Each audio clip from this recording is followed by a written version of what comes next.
Ladies and gentlemen of the internet, we are Hack Smarter. We do not forgive. We do not forget. Expect us. What is up, y'all? Surprise, surprise. Guess who is here? Make sure we got the audio and stuff set up. Hack Smarter has taken over the stream. I've been threatening Jerry, saying I was going to hack him, and here we are. So, hello. We have hacked the stream. Hope you guys are all doing well. Let me know if my audio sounds good. Need to set up my headphones real quick, but my name is Tyler Ramsby. I do hacking stuff. Every once in a while I jump on here, and I decided I've been threatening Jerry, like, dude, I'm going to hack. I'm going to take over.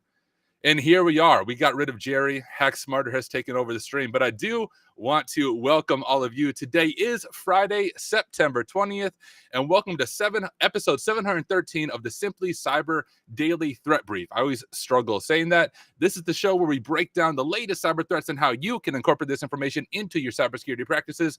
I am your guest host, Tyler Ramsby from Hack Smarter, and we are going to cover the most important and current cybersecurity news and provide expert analysis on each story. Now, before we dig in, do want to share the stream sponsors with you. So shout out and thanks to the one and only organization, Barricade Cyber. We got the dream team over at Barricade Cyber with Eric, Casually Joseph, and now Jay Gold. I think those are all the people. I have no idea, but awesome organization. They are dedicated to helping businesses recover from cyber attacks and defend cyber attacks before they happen. They can cause massive issues in the business, and they send dedicated, hardworking business owners into turmoil. But Barricade Cyber Solutions knows how to mitigate the damage done by cyber incidents. Check them out at barricadecyber.com. And also a quick reminder, each episode, the Daily Cyber Threat Brief is worth 0.5 CPE. And I don't know if you're here. I can't verify that you're here, but make sure you say hi in the chat to document that you are here. And hey, if you are live, absolutely love it. Thank you for joining. If you're watching after the fact, absolutely love that as well. I don't have any of the sound effects. I don't have your guys' cool stream deck. So you have to do the love it manual sound effects as we go through this stuff. And hey, if this is your first time, welcome to the party, pal. Make sure you drop a first timer in a chat. But it is good to have all of you here. Before we dive into the news stories, let me just thank another sponsor. Cyber Threat Brief sponsor ThreatLocker. Do zero-day exploits and supply chain attacks keep you up at night? Well, worry no more. You can harden your security with ThreatLocker. Worldwide, companies like JetBlue trust ThreatLocker to secure their data and keep their business operations flying high. ThreatLocker takes a deny-by-default approach to cybersecurity and provides a full audit of every action allowed or blocked for risk management and compliance. Onboarding and operation is fully supported by their US-based Cyber Heroes support team. Get a free 30-day trial and learn more about how ThreatLocker can help prevent ransomware and ensure compliance. Visit threatlocker.com. Boom, and there we go. We are going to dive into the news, guys. I'll be totally honest with you. I am not a morning person, and Casually Joseph was just saying, I said, dude, I'm going to join the panel, and he said, you're going to be sleeping. He didn't know this was going to happen. So me, Jerry, a very small group of people planned this surprise show today. And so Casually Joseph, I am here, dude. I am awake, believe it or not. And I popped a bunch of caffeine. So although I'm not a morning person, even if you're not a morning person, guys, I will try to transfer my way too much caffeine over to you as we dive into these news stories. Also want to be clear, I did not prep or prepare for this in any way. Kind of like Jerry, I have all the news stories pulled up, but I'm going to give you my hot take based on my experience as a pen tester. A little bit of my background before we dive into it. For those of you who don't know me, I do pen testing for a living. So every single day I hack stuff, but I do it legally, and I do it before the bad guys do it and give companies a report saying, hey, this is how I pwned you. You should probably fix this before the real bad actors do that. So my take on these stories is probably going to be a little bit different than Jerry or some of the other hosts. I will give you my background, or I'll give you my take as someone who does pen testing and hacking for a living. And also some quick self-promotion, since I have the mic and I can apparently talk about whatever I want. Hey, if you guys do not know who I am, I create ethical hacking videos all the time. I have over 400 plus videos on YouTube. If you go to hacksmarter.org, once again, hacksmarter.org, you can find my YouTube, my Twitch, you can join us on Discord, but I'm also part of Team SC. So regardless, super excited to have you guys here. Also, one more announcement. I am doing this while my kids are getting ready for school. So if you hear kids and it sounds like there are elephants above my head, that's my kids walking around above me. Usually I'm hanging out with them, but this morning I get to hang out with you guys. So without any further ado, let's go ahead and dive into it. From the CISO series, it's Cybersecurity Headlines. These are the cybersecurity headlines for Friday, September 20th, 2024. I'm Steve Prentice. New Inc. ransomware targets U.S. healthcare sector. A warning from Microsoft about a financially motivated threat actor who is using Inc. ransomware against the U.S. health sector for the first time. The group has been given the name Vanilla Tempest, and in a series of posts on X, Microsoft describes its campaign as, quote, receiving handoffs from bootloader infections by the threat actor Storm0494 before deploying tools like the Supper backdoor, the legitimate AnyDesk remote monitoring and management tool, and the Mega data synchronization tool, end quote. Following this, the attackers proceed to carry out lateral movement through remote desktop protocol and then use the Windows Management Instrumentation Provider host to deploy the Inc. ransomware payload. Providence Public Schools.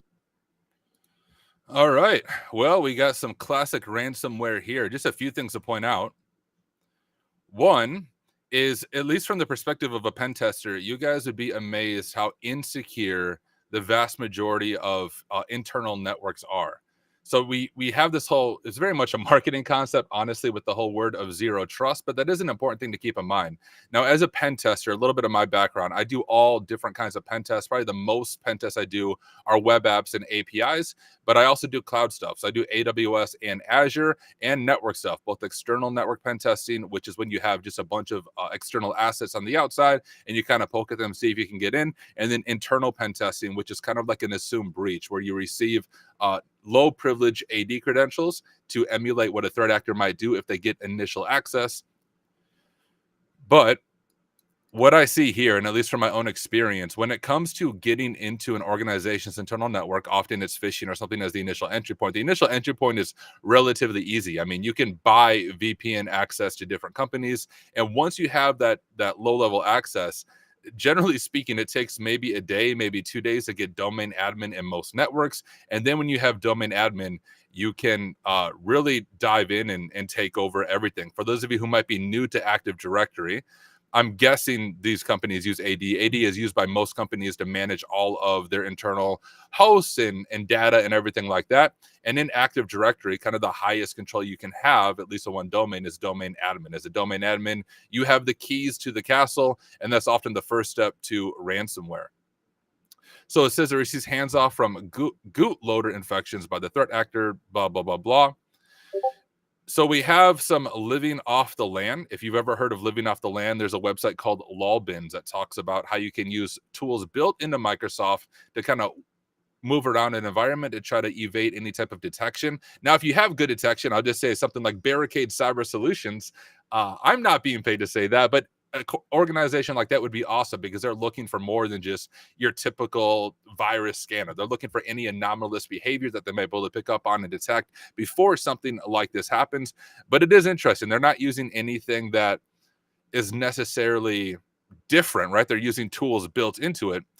But we have this. They carry out lateral movement through RDP, so remote desktop protocol. I'm sure you all know what that is. If you don't, that is just a way you can get a graphical interface on a remote Windows computer, and then Windows management instrumentation. That's sort of like, I don't know, SSH in some ways for Windows, but just different ways of remote control that, once again, is built into the Windows ecosystem. So they're not doing anything crazy right here. It's just once they get initial access, they're doing lateral movement that way, and then they are deploying their ransomware.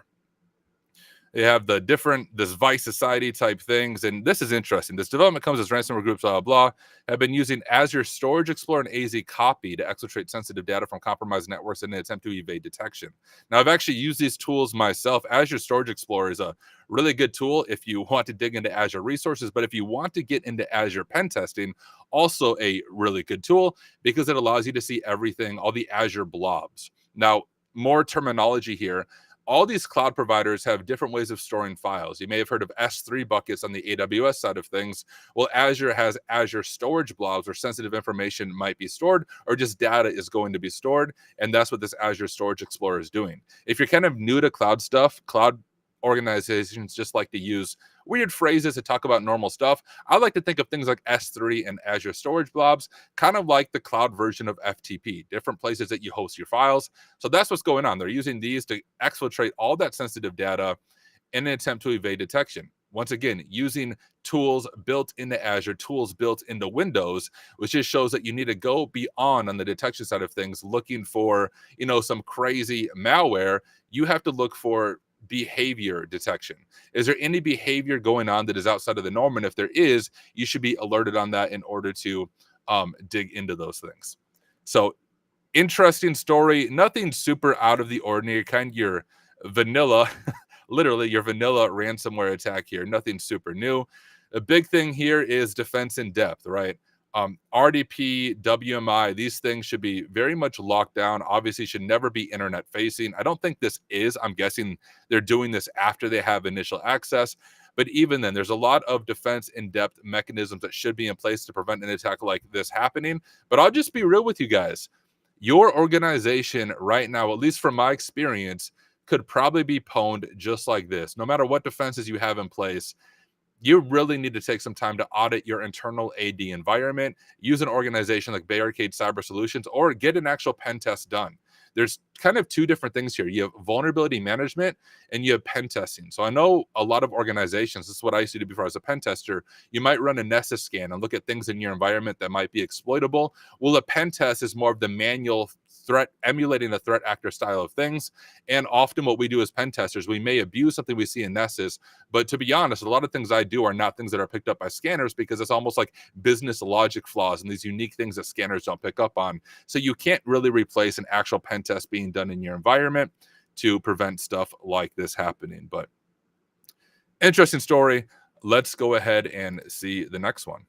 Deal with irregular internet activity. In Rhode Island, the Providence Public School District, PPSD, is working to handle issues caused by the shutdown of their network following an incident that occurred on September 11th.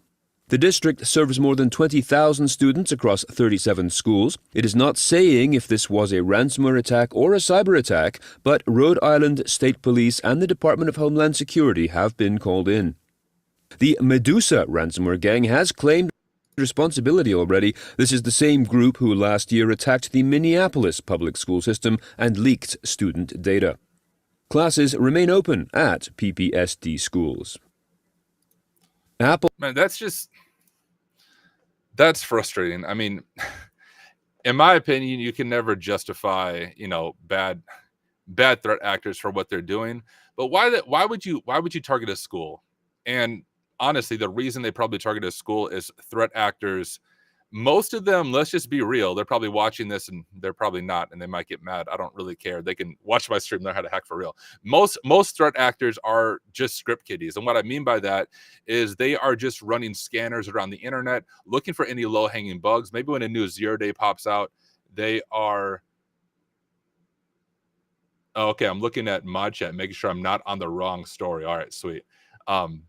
What these threat actors are often doing is they're diving into this stuff. I'm not on the wrong story, am I? I'm on the right date. Okay, sweet. What threat actors are doing, and like I said, they're more script kiddies, which means they're not writing like custom exploits or malware to get into some of these organizations. What they're doing is they're doing that low-hanging bug scanner. They're looking for any low-hanging bugs that they might be able to dive into things. And as soon as they find a low-hanging bug, they just dig in. They don't care what the organization is. They don't care what they do. They dive in the hopes that they're able to get money. But like, man, it's a public school district. You're not going to make a bunch of money. At least I don't think you're going to make a bunch of money from trying to deploy ransomware on a public school district. And like, these are students. These are kids. These are minors. Like, we don't, just bad. Leaking their data, leaking the data of students, teenagers, kids. Absolutely insane. Says they cut off all internet access at all of its schools and offices. Still, investigation is still going. And it's up here. They said they declined to say if they're dealing with a ransomware attack or even a cyber attack, which a lot of that is just lawyers' speech. I mean, you'd have to talk to Eric in Barricade Cyber Thank you, Casually Joseph. That's beautiful over in mod chat. First, little tangent, guys. I don't. For those of you who don't see the Simply Cyber mod chat, which I know is most of you, you tend to think like mods are helpful people. Mods are not helpful people during Simply Cyber live streams, but it's amazing. Every time you have mod chat pulled up and you're trying to do a live show, it's amazing the things that happen in mod chat.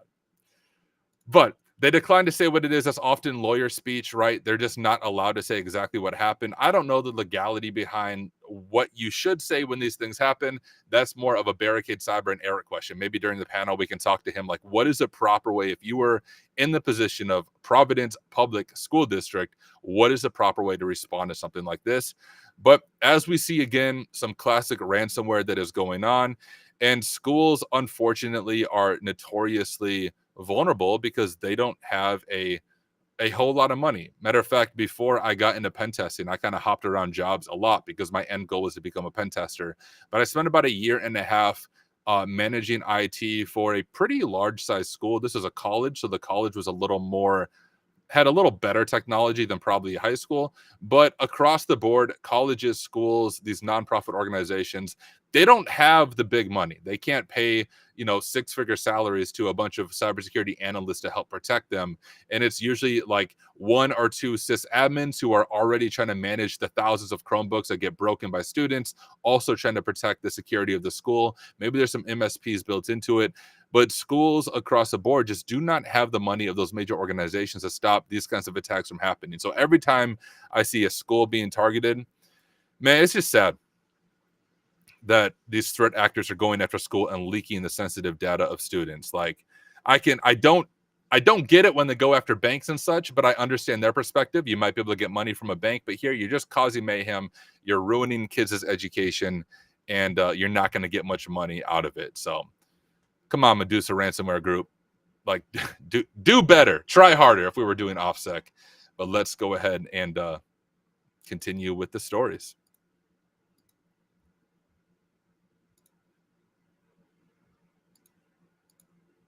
I'm hitting the play button, and the play button is not working. All right, we're not going to continue with the stories.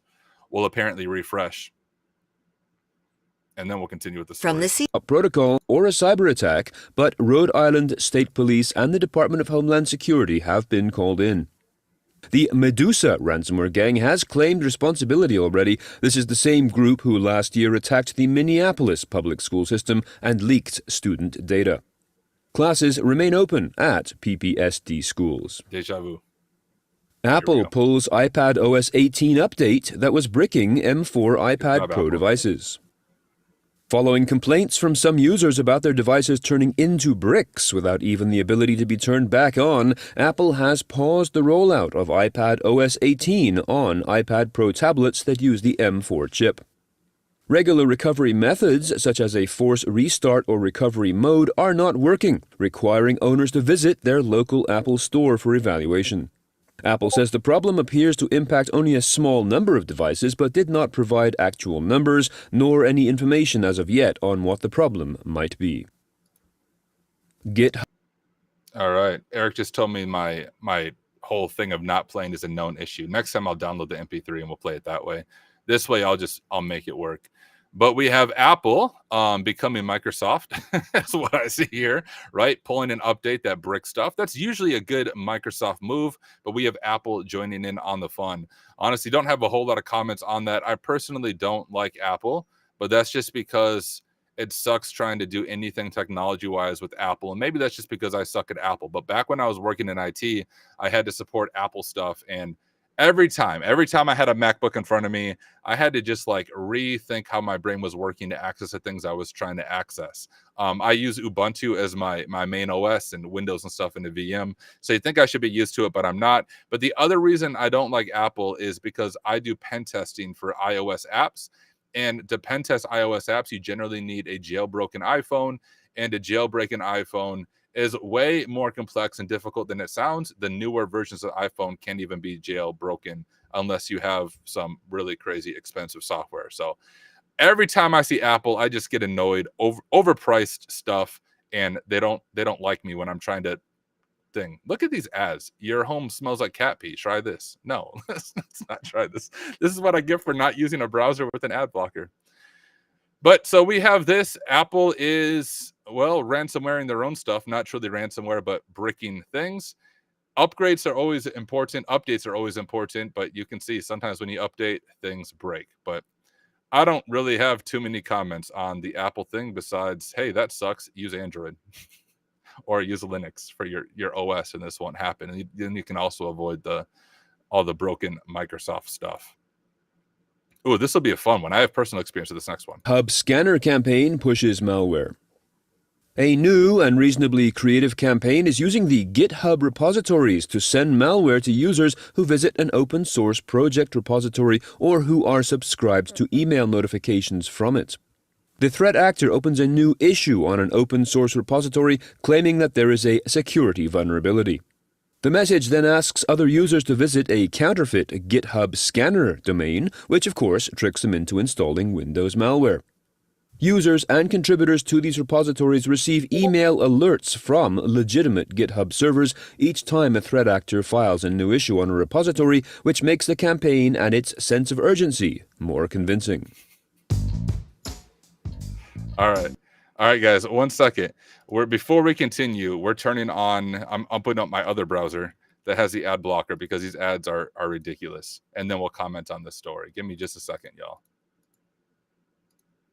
We're gonna do it this way. I was trying to use Microsoft Edge for some reason. Don't ask me why I was trying to use Microsoft Edge, but that's why everything was bugged out. So I'm gonna switch over to a much better browser. I have ad blocks built into Edge, but they don't run in private mode because I'm dumb and I didn't allow them to run in private mode. So I'm just getting these stories reopened real quick. And then we'll dive back into things and we'll talk about that GitHub scanner story. All right, much better. There we go. So now we should be able to see some things without it all bugging out. So this story, guys, is super interesting and actually something that we have been dealing with looking at mod chat. I know that ad was amazing. So where I work, we've actually been having that. Hey, we just have a bunch of sponsors. What is up, y'all? I didn't see who gave away the membership gifts. Let me know who did that. I see a bunch of memberships coming up. I want to give a shout out. I didn't see who did that. So, Eric did. Thank you, Eric. Thank you, Barricade Cyber. Absolutely amazing. Thank you for all the gifted memberships, dude. You are amazing as usual. So, Eric, I'm actually curious to hear your thoughts. Once we get to the panel, those of you in mod chat, remind me that we want to talk about this because I really want to hear the thoughts of Barricade Cyber as people who are, following this, I'm sure on the incident response side of things, see if anyone's actually falling for this. But this is something that I've seen in our own GitHub for the company that I work at, which is kind of silly. You're trying to hack people who, hack, but they gave me an idea for my next red team engagement when I need to do phishing is opening GitHub issues like this on the target environment to see if I'm able to get the user to go to a phishing page. So this actually gave me some ideas of how I can do this myself, but, not as a threat actor, as a pen tester. But this is really interesting. When they open these issues on GitHub. Now, if you don't know GitHub, I know not everyone here is highly technical. What GitHub does is you can host code there, you can manage changes to code, and a lot of organizations have their own GitHub where they publish official tools. So like where I work, we publish tools like Paku, which is an AWS pen testing framework. And so we have an entire GitHub on Paku where if something is not working right, they can open up an issue and then it notifies us saying, hey, there was this issue that was open.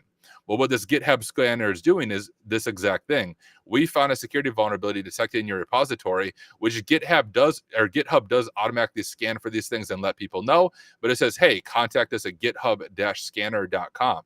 Well, if you go to github.scanner.com, we won't do it right here, but you have this CAPTCHA, and it's a fake CAPTCHA. John Hammond actually talked about this, and we can pull up John Hammond's POC. But there's this CAPTCHA right here, and it's interesting. I mean, anyone who knows a little bit about technology, they'll quickly realize what the heck is going on. But if you tap not a robot, there's JavaScript code in the background. JavaScript code is client-side code, so it's not like attacking your computer. JavaScript is not going to get RCE on your computer, but it's used for phishing attacks and to attack your client and to attack your browser.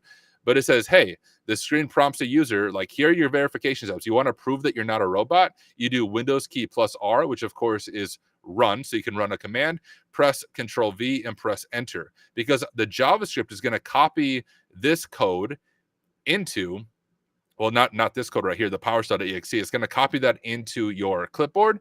And then when you paste that into PowerShell, well, you can see what it's doing here. So even if you don't know PowerShell, we can kind of walk through this. We are downloading something from the internet. You can see it right here. We're specifying a URL parameter, and we're downloading this L6e.exe, which is that llama whatever stealer.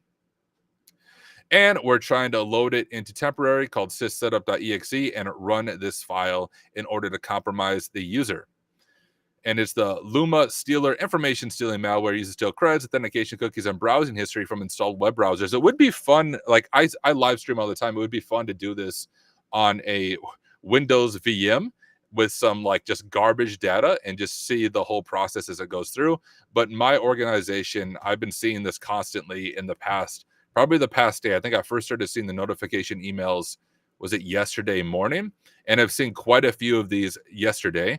And John Hammond came out, I believe, with a full video on this as well as a POC. So if I do like John Hammond GitHub on his GitHub, we'll pull up his GitHub real quick. And I believe we have it, one of his repos. We'll see if I can find it. Here it is, the recapture fish. And this is a POC of this. And this is something I've always struggled with, guys. And I've talked to John about this. Me and John have done a few live streams together. And I've asked him, how do you balance when you're releasing like POCs? Should you release them? Should you not release them because threat actors can use it? He, of course, released this one, but probably because it's super easy to abuse. It's literally just HTML that's going on. You can see him walking through some of the things the article walks through, but it really is just HTML. All you need is an index.html. It includes a CSS and JavaScript in a single file for ease of use. You can set up a Python web server outside of the scope for these things. Eric. I usually use Firefox, Eric, for what it's worth. I usually don't use Windows. I use Linux because forget Windows and Microsoft. But it is interesting. Now, I do think it's a little bit silly that people are falling for this, but Carl, if I had my sound effect, that would be a good Carl sound effect. The Carls will fall for this. And in your organization, if it's attacking your organization, the Carls should not even have the ability to, run PowerShell. Should be in trouble with that. If you look at the index.html, nothing super interesting. I don't want to bore all you guys with the technical details. I find the technical details interesting, and I'm thinking in one of my next live streams, I might create a quick POC for this. I mean, John created it, but I want to run it. I want to set up like a victim Windows VM and maybe an attacker Kali machine and see if I can essentially steal data myself. It'd be a fun experiment. And I would say for those of you who want to get into pen testing, that's one thing you can do as well. For some of these attacks, set up your own lab, demonstrate these attacks. We always talk about networking on here, right? Jerry's always talking about networking and building a platform, which I think is important. So start a YouTube channel, start a blog. And although other people have done this, hey, document your own findings with this, experiment with it, see if you can attack yourself, document how this happens and provide some information on how you can remediate it. That's one of the best ways that you can show future employers that you can do these things and you understand the attacks. But let's jump back over to the stories, which I think I still have over here. All my stuff is messed up here. Here it is. We're going to grab this as well, and we'll bring that over to the good browser, our story. But I think we are at the midroll. Let's see. It's broken. Okay, that's fine. We're at 319. I really do need to just download this next time. From the CISO. The Minneapolis publishes from it. More convincing. Thanks to today's episode's sponsor, Conveyor. It's Friday, and Conveyor hopes you don't have a meaty security questionnaire waiting for you on the other side of this podcast. But if you do, you should check them out. As the market leader in instant generative AI answers to entire... All right, cool. I believe, ladies and gentlemen, we are at the midroll. Let me pull this up. I do want to give a shout out to a few different sponsors. I'll probably mess this up, but we'll do my best job. We have Antisyphon training over through the Black Hills InfoSec people. Hey, if you guys have never done Antisyphon training, it's amazing, amazing platform for all the different things you can learn at pay what you can pricing. So shout out to them. Truly, if you guys haven't checked them out, it really is a super cool platform. And I love the fact that they're making education accessible to anyone and everyone. That's one of my big passions. I try to do everything I can for free or to donate what you can, right? And so that's what I enjoy. Thank you, Antisyphon Training. I don't remember who y'all shout out at the mid-roll, but hey, I see this Barricade Cyber Solutions here. So let's just give a shout out to them as well. Eric did the gifted memberships a little bit ago. So shout out to Eric and the entire team at Barricade Cyber. And if you don't want your organization getting pwned like we have seen so far, Barricade Cyber Solutions would be the people to reach out to, the people to work with. I know all of them personally now, and I can vouch that they are amazing, incredibly talented people. So make sure you check that out, check out their resources. And even if you don't own a business, if you just want to stay up to date on the news, hey, follow Eric over on LinkedIn. I think someone should be able to drop his information over in the chat, but Eric is always sharing really up to date, interesting trade or threat actor tradecraft, letting you know, hey, here's what's going on. Here are the things to be aware of, just for free as a way of giving back to the community. So if you do not follow Eric over on LinkedIn and the various platforms, make sure you follow him and check him out. And I also know, because I can see him in the green room, he will be on our panel, I'm pretty sure, in just a little bit. So if you have questions about any of this stuff on the incident response side of things, he will be the one to answer your question. I have a few other things that we need to do. One, and I forget if this is the right spot for this, but since I'm the host, like I'm the captain now, I can decide what's the right spot for things. It is Friday, which means it is the joke of the week presented by James McQuicken at 10,000 feet. I believe I'm saying it right, just like Jerry does.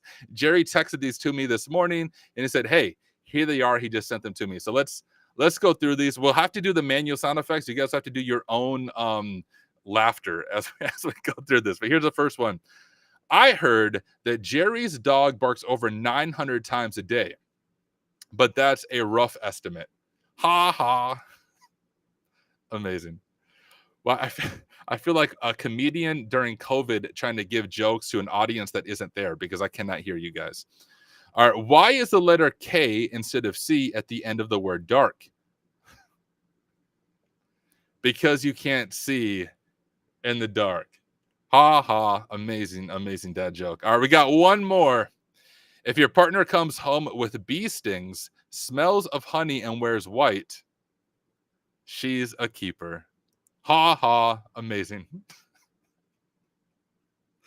Amazing jokes. All right, one last thing that we need to do. Let's see if I can find the right thing. I don't see it, so we'll just talk about it. I could have swore there was like a slide for this, but I'm just going to pretend like there is. We have the Simply Cyber Community Challenge. Is there a slide for this? I know BSEC and Eric Taylor, you guys are in the green room. If there's a slide for this, feel free to throw it up. I just don't know where the heck the slide is at. But the Simply Cyber Community Challenge, each day someone gets the baton, and we encourage you to post on LinkedIn with the hashtag Simply Cyber Community Challenge for the person who has the baton. Oh, you can upload it? Sweet. That's fine. We'll just go with it. I believe our previous one, oh, William has the baton for the community challenge. Okay, cool. Guys, that's my goal, Casually Joseph. I appreciate the kind words over in the mod chat. That's my attempt at the sound effects. For the Simply Cyber Community Challenge, William Murray has the baton. Mods, remind me, do we pass the baton to somebody else every single day, or is that more of a weekly thing? You guys let me know. Like, do I need to pass it to somebody else? Yes, daily. Okay, cool. So William has the baton. Who wants it? And mod chat, I'll just let you guys watch the chat. I can't watch the chat and watch mod chat and look at these stories at the same time. When someone is selected for the challenge, let me know and I'll give them a shout out. But hey, if you want the baton and you haven't had it before, drop in a chat that you want it. It really is an incredible idea. A great way to get connected with everybody over on LinkedIn and just the Team SC community as a whole. So someone sign up for the baton. You can have it. You can take it. Would be amazing. But all right, let's continue with these stories. I'm going to pull this over here. We'll see. This is probably broken. I'll probably have to start it again. But let's continue with the stories. Security questionnaires, Conveyor helps you complete questionnaires fast, no matter the format they're in, so you don't feel like you're getting crushed by the wave of unfinished work. Learn why they are the software that your InfoSec friends love at conveyor.com. That is www.conveyor.com. Hadouken malware strikes Oracle servers. According to researchers from Aqua Security Nautilus, Hadouken, which is spelled Hadooken, is a Linux malware that targets Oracle WebLogic servers and has been linked to several ransomware families. Upon execution, this malware drops a tsunami malware and deploys a crypto miner.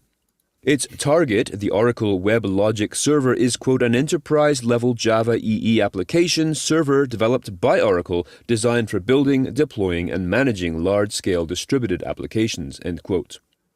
The researchers suggest that the threat actors behind this campaign are targeting Windows endpoints for ransomware attacks and Linux servers to deploy backdoors and crypto miners. Credential Flusher. Okay, that is interesting. I'm going to close this one so I don't confuse myself. We have some Linux malware going on, which you don't always see, but it is a real thing. And a big reason for that is many, if not most, servers are Linux. So if you want to attack servers, well, you need to figure out a way to attack Linux. And because Linux isn't usually attacked, it's probably a little bit easier to get into things, and you might be able to evade detection a little more.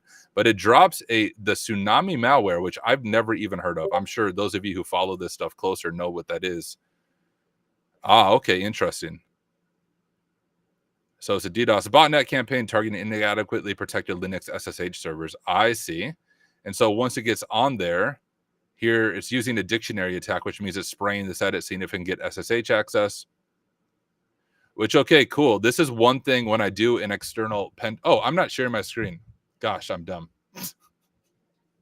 Thank you. Thank you, Eric Taylor, for letting me know. I do that on my own stream all the time. Sorry, guys. Now you can see my screen and you can see what you are missing. But here is that Linux malware called Hadouken. And we were looking, I was just curious what this tsunami botnet stuff actually is. But here's my screen, so you guys aren't just looking at my talking head as we go through this. But what is interesting about this is the way, at least on the Linux side, it looks like they just do a dictionary attack. They spray SSH, I'm guessing, aimed at poorly protected Linux SSH servers. So when I do an external pen test, and if you don't know pen testing terminology, an external pen test for a company is the company will provide me with a list of external internet-facing assets. And then they just say, hey, poke at these, see if there's anything, any way you can get into our internal environment. And one finding that we report on, even if we aren't able to access it, is if SSH servers have password authentication enabled. Now, that in of itself is not necessarily a vulnerability, but it's bad practice, because if you have password authentication enabled on your SSH server, it allows an attack like this to go down. Or like what I do when I do an actual pen test. Oh, is it? Oh, here, 1 second, guys. Let me fix. Ignore me, guys. All right. Am I able to get this working? So 1 second. I need to fix something on my end. Give me just a second, guys. The beauty of streaming. So if I share my screen. Oh, that's odd. It's like freaking out when I share my screen. When I do picture in picture, it pulls it up this way. What if I do this? Nope, that doesn't do anything. All right, odd. Let me know if that looks better. It was working just fine before, but now it's bugged out just a little bit. I'll also try this real quick. Let me try to fix something else. Nope, that doesn't do it. Weird. How if I do this? Does that do anything? And now if I turn on chat. Okay, odd. So I think what we'll do is if I do picture in picture, just leave your chat off. Okay, cool. Yeah, we'll just leave the chat off. That's fine. We'll go with that. Thank you. I don't know why it wasn't working. It was working just fine, and then it decided to break. I'm sure it's a user error. I broke something with this. But as I was saying, one of the things we report on an external pen test is if SSH passwords are enabled on internet facing servers, because something like this can happen. Now, even if the dictionary attack doesn't work, what I generally do when I do an external pen test, I'm not going to share all of the tradecraft with you guys or share how to do it, because if you don't know how to do this, you shouldn't be messing with it anyways. But I will dump credentials essentially from the deep web on all the passwords that were breached. So for example, if I was doing a pen test for Simply Cyber, I would look at simplycyber.io, the domain, and dump any breached credentials with any users in that domain. And then I would take those passwords as a targeted spraying attack, and I would spray those at the SSH server to see if I can get initial access, as well as at any login form on the website of things. So that seems to be what this malware is doing, but it's not even sophisticated. It's not trying to like do a targeted attack. It's literally just spraying common credentials, looks like from something like rockyou.txt at the SSH server with common usernames as well. So the better way to do authentication on SSH server is key-based authentication with private and public keys, as well as an IP allow list. So like SSH should not be shown to everyone. There should be an IP allow list for your specific network that only you can access the SSH servers. That would be the way to defend from this tsunami from happening. And I do just want to remind you guys, I shared before, usually I'm getting my kids ready for school right now. I can hear them getting ready above me. So if you guys hear kids above me, it's because they're getting ready for school, and they want to obviously be on the show with me. But let's keep going. This is probably going to break. Let's find out. Yep, I called it. We're at 4:49. Next time, I will remember to just download the news story. I guess I could just download it now, but we're almost through.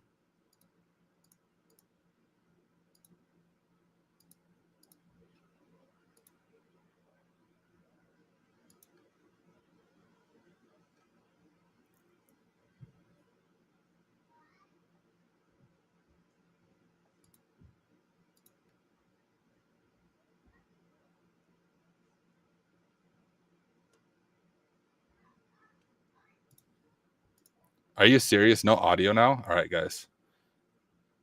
I'll fix it. Give me just a second, guys. Restream just feels like breaking. I'm blaming Restream. I'm not blaming myself, although it might be my fault. Here, watch this. Watch this, guys. Now watch. Now I bet I can turn chat back on too. Let me try it. There we go. I fixed it. I'm amazing. Credentials directly out. Credential Flusher steals login credentials directly from browser. Researchers at OA Labs describe this new technique as using an auto-IT script to, quote, force users to enter their credentials in a browser operating in kiosk mode. This mode limits the user's ability to close the browser or access other applications, making it easier for hackers to obtain the desired information, end quote. The script does not steal the credentials, but works with other stealer malware to do so. The attackers are taking advantage of the service provided by browsers to save users' passwords securely. But the researchers also state that standard security hygiene, such as updated software, 2FA, and avoiding the reuse of passwords will help protect against this new technique. All right, so interesting. Nothing like super new here with this credential attacking technique. Using some social engineering, this auto IT script to force users to enter their credentials in a browser operating kiosk mode. So if you don't know what that is, when you put something in kiosk mode, you think about like IoT type devices, sort of, when you're at like a place and there's a literal kiosk there. If it's running Windows or anything there, it's in kiosk mode. That limits what you're able to do, as you can see there, but it forces the user to enter their credential. So it is an interesting phishing technique, but the attack itself isn't super out of the ordinary. Curious, let's see. I'll rate these, like how and why to protect yourself. So use updated AV, ensure your security software is always up to date to detect and block the latest threats. Yeah, that's good. And here's the thing. You'll notice here we have 1, 2, 3, 4, 5 different ways to protect yourself. That's once again just showing the importance of defense in depth. One specific thing is not going to protect you. It's going to take multiple ways and multiple things to protect you. And that's what we see going on here. AV software can be bypassed, right? Okay, what is kiosk mode? So I'll show you guys a specific example of this. So if we do like browser kiosk mode, if I show you an image, you'll recognize this. I don't know how to spell. So we'll click through a few of these. Oh, I could run like Brave and stuff in kiosk mode. Can I open this? Blah, blah, blah, blah. Do we at least have a screenshot? So here's what kiosk mode looks like. It's almost like full screen mode. You're just unable to navigate to different windows. You can't like open up the start menu. All you have access to is that specific browser, and that's the purpose of security, right? Kiosk is a type of security. And so this attacks those with kiosk mode. You think about things like a public library, they might have devices that are in kiosk mode that only allow you to use one browser. So hope that makes sense. You can literally just Google kiosk mode and turn it on in your own browser and see what it's like, but it's used in those other organizations. But yeah, you think about a waiting area, right? Like I used to work at a college. So when you would check in at the admissions area to talk to someone, there was a little stand there and it was in kiosk mode. So you couldn't exit out of anything there. But I'm curious, what do they recommend? Enable 2FA authentication. Yeah, I mean, that's always a good idea. That can, of course, be bypassed. Be cautious of phishing attempts. Well, obviously, you should be cautious of that. I will say, even organizations that are cautious of phishing attempts, I would curious to hear what Eric has to say about this.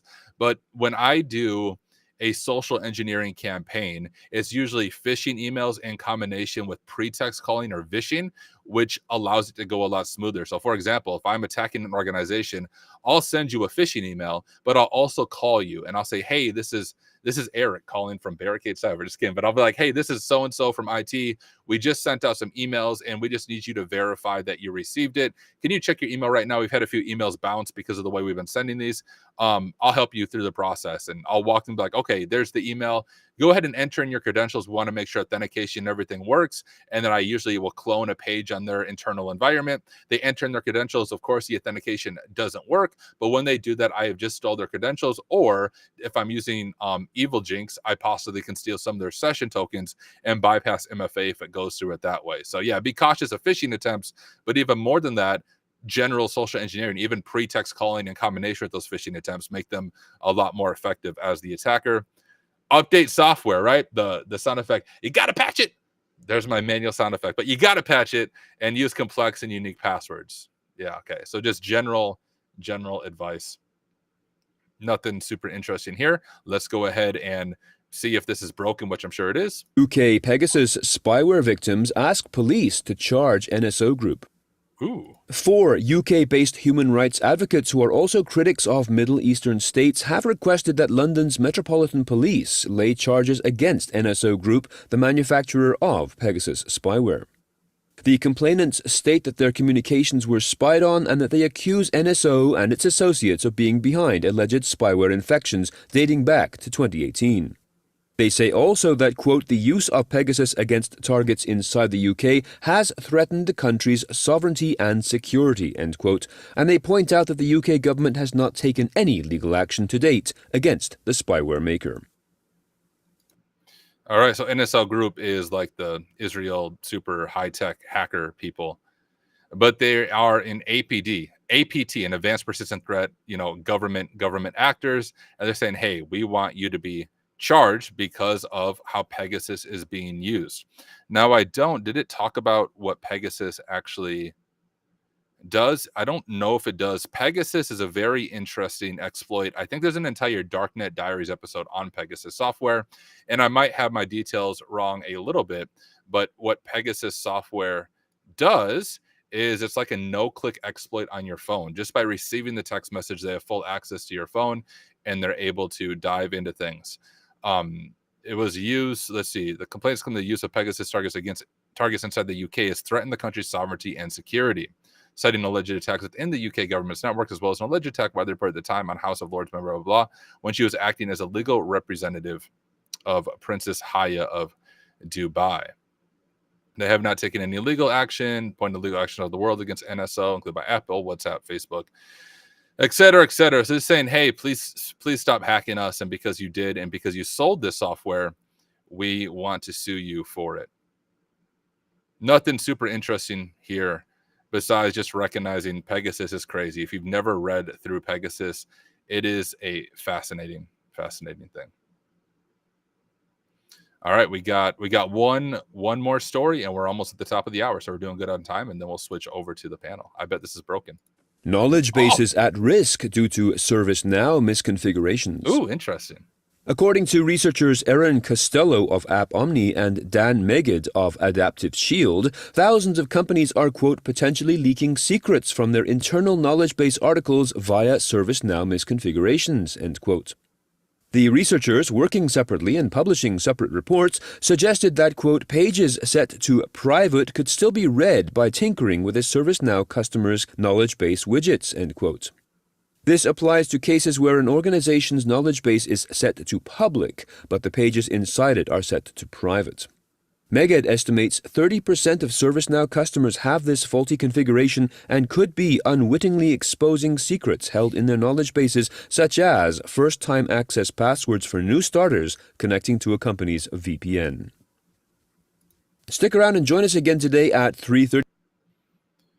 All right, so less of an exploit, more of a misconfiguration, as you can see in the title, but that's what a lot of vulnerabilities are misconfigured things. I think about on the cloud stuff, when I do AWS and Azure assessments, you're not necessarily like dropping sweet 0 days and exploits because they're up to date, but you're looking for misconfigurations that the client has made that would allow you as an attacker to get deeper into their environment. And that seems to be what this is, right? ServiceNow, of course, is a thing for help desk and ticketing. I've actually used ServiceNow at previous roles, and there's usually knowledge-based articles built into ServiceNow. But this, you're able to get into the internal or private ones. I'm trying to understand this. In cases where an organization's knowledge base is set to public, but the pages inside it are set to private, each KB article can be read via ServiceNow's widgets. I got it.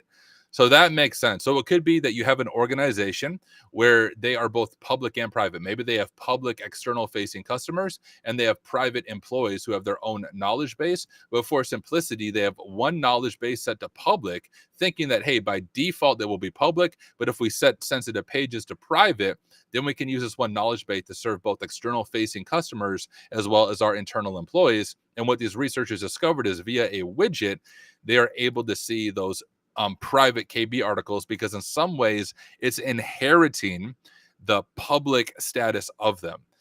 And you'd have to dive into stuff. So what could it see, right? First time access passwords, that makes sense. For new starters connecting to a company VPN would be an example of that.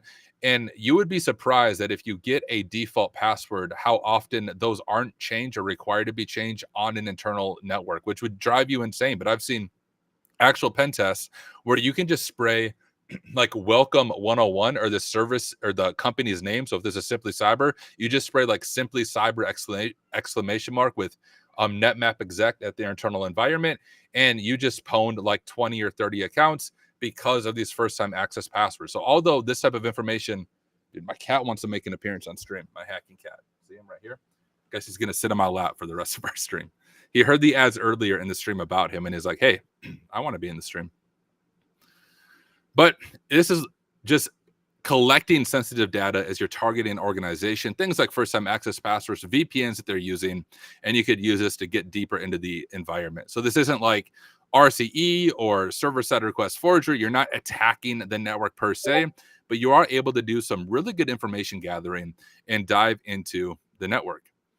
Curious about this. So why it's so widely misconfigured, blah, blah. The access control lists weren't being used properly by customers and in turn weren't protecting KB article exposure.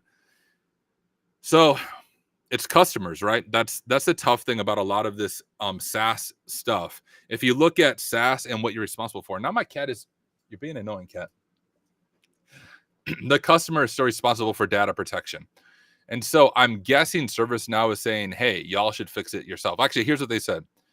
We're aware of a publication describing the potential for unintended access if they're not configured to meet business needs. We contacted customers with detailed guidance on how to address the issue, blah, blah, blah, blah. So they're saying, hey, it's the customer fault, fix your stuff, which is always a tough area there. But just know when you're using a SaaS service like ServiceNow, the SaaS provider is not responsible for your data. You are still responsible and held liable for sensitive data like this being leaked and exposed through a misconfiguration on your side. But that, ladies and gentlemen, with Hack Smarter taking over the stream, that is all of our news for today. Do want to say a big thank you to all of you who hung out and joined me for this. Hope you enjoyed kind of the fun introduction with the hack going on. If you joined later on the stream and you missed the beginning of the stream, You need to watch that. Jerry had an entire video made where it glitches out the Simply Cyber stuff and HackSmarter comes on the scene. So that was so much fun. Thank you, Jerry. Thank you to Team SC for allowing me to hang out with you guys. And yeah, don't forget to smash the like button. Thank you, Malware Trini. Like, share, subscribe, all that stuff. And hey, if you like my content, hacksmarter.org is my website. You can get my YouTube, Twitch, all those things. I don't generally comment on news. Usually I'm just hacking stuff. We pull up a random machine from Hack the Box, Try Hack Me, or set up a lab and we get hands on keyboard and see what we can hack. But thank you everyone for hanging out. But it is Friday, so that means we are going to switch over to the panel. So I'll turn it over to DJ BSEC as a producer to do whatever we need to do to end it. But thank you everybody for watching. We'll see you guys over in the panel.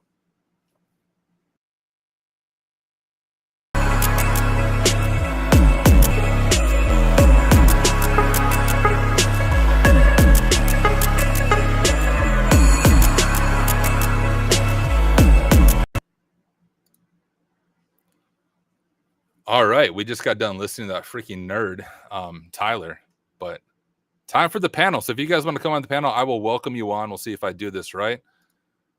We'll go here. I think I need to. Yeah, there was a lot of glitching. I don't know what that was either. That was odd. So if I welcome you guys on, I need to like stop showcasing myself. There we go. What is up? We got to put it in the right setup. To see everybody. Just jump right on in. What's going on, everybody? Flies in. We're live! Oh my god! So we got Joseph, we got Eric, and we got Tyler. No, Jay Gold. Jay Gold said, "Don't worry about bringing me on." No, dude, get in here. Where's? Okay, sweet. There he is. Thank you. We got Edward Snowden. Edward Snowden on the panel. What's up, Edward? Dude, that's too funny. You said that yesterday. I started laughing. Looked exactly like him in that screen capture. I like took that screenshot to share and I was like, dude, he looks like somebody else. And then I realized it was Edward Snowden is who I was thinking of. All right, y'all drop any questions in chat. We'll throw them up on here. I know they were fun for Tyler. During the middle of the thing, they were asking about what Evil Jinx was.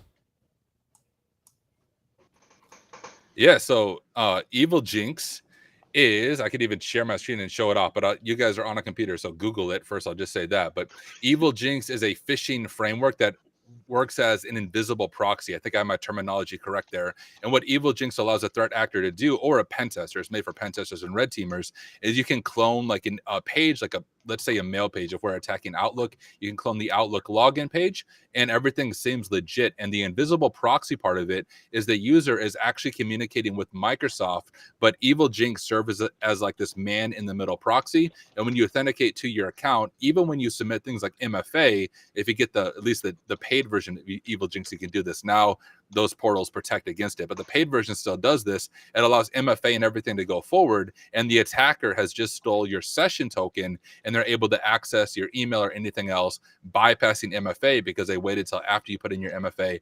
Then they stole your session with that invisible proxy. So it really is some fascinating stuff. So for those of you interested in red teaming or even blue teaming, I encourage you to set it up. It's all open source. You can find it on GitHub. You can pull it down. You can play around with it, and you can get hands-on practice with it.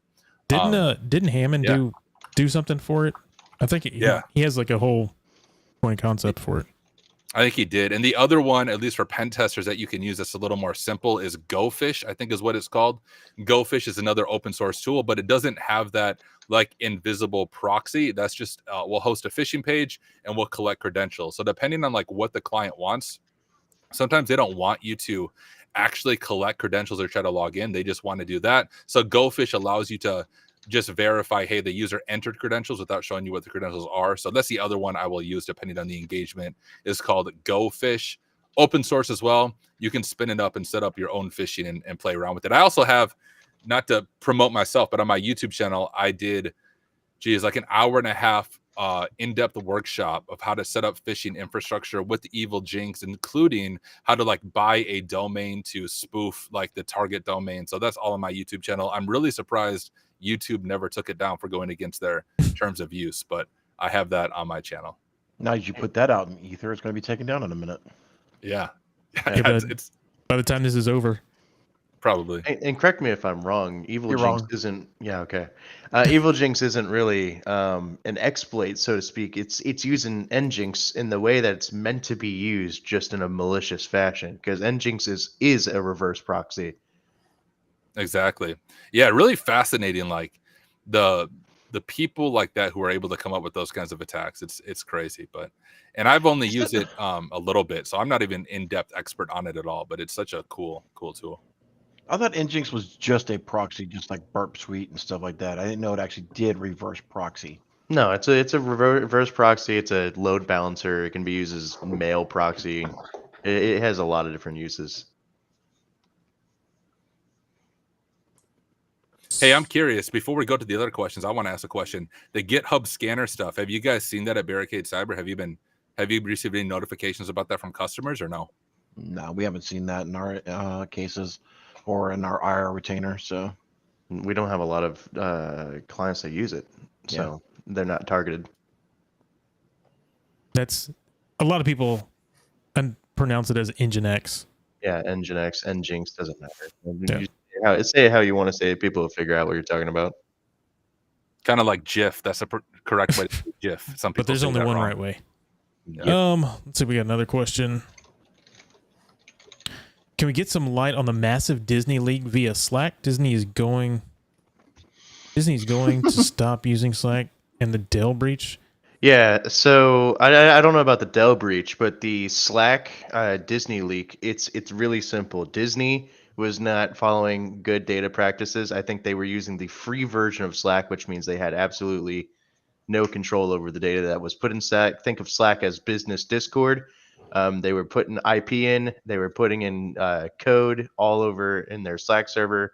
Someone got pwned, and they had access to all of the data that was put in Slack, and now they're blaming Slack for it, when in reality, it was just not them. It's like throwing everything into ChatGPT and then trying to figure out why everybody has your info. let's just be clear. The contents and the comments made by Joseph are of his own, but we don't know if it was a free version or not. They did use Slack. They did put in, I'm sure they had a business version of some degree, but probably not the one that's needed to do proper forensics or data analysis. They probably had end up upgrading, blah, blah, blah. But anyway, long story short, they were potentially putting very sensitive information inside of the Slack group or groups that allowed a user to get credentials. They were probably not using SSO because, SSO.tax will show you that Slack, you need to have an enterprise account to go back to 365 or Google Ads or Google Workspace. And they probably didn't have any of that stuff put in. So it was probably a standalone instance. They probably got phished and got access into the Slack. And lo and behold, Bob's your uncle. We see a bunch of data here that we could be able to download and be able to profit from. So you're saying it was? Damn it, Carl! Yep. There was no official reporting from Disney as to exactly what happened, so this is all speculation, obviously. Disney, if you want to sue me, I don't have much, but you can take it, I guess. Now we're inviting lawsuits. We are going down a massive rabbit hole. Look, It's simply cyber. It's simply I'm cyber. no We're one, speaking on behalf man. of Jerry. They'll have to sue Jerry. We're speaking on his behalf. No, my opinions are mine. I'm going off of what I read. So, I mean, hey, but whatever. The story to know is, like, if it was Shadow IT and it was being used without Disney's knowledge, that's a different thing, right? Mhm. If Disney didn't know Slack was being used, then that's kind of, I don't know where the blame would fall. Then you would have to, you can see Slack is installed if they're using the browser. If they're using the browser-based version of Slack, that one's a little harder.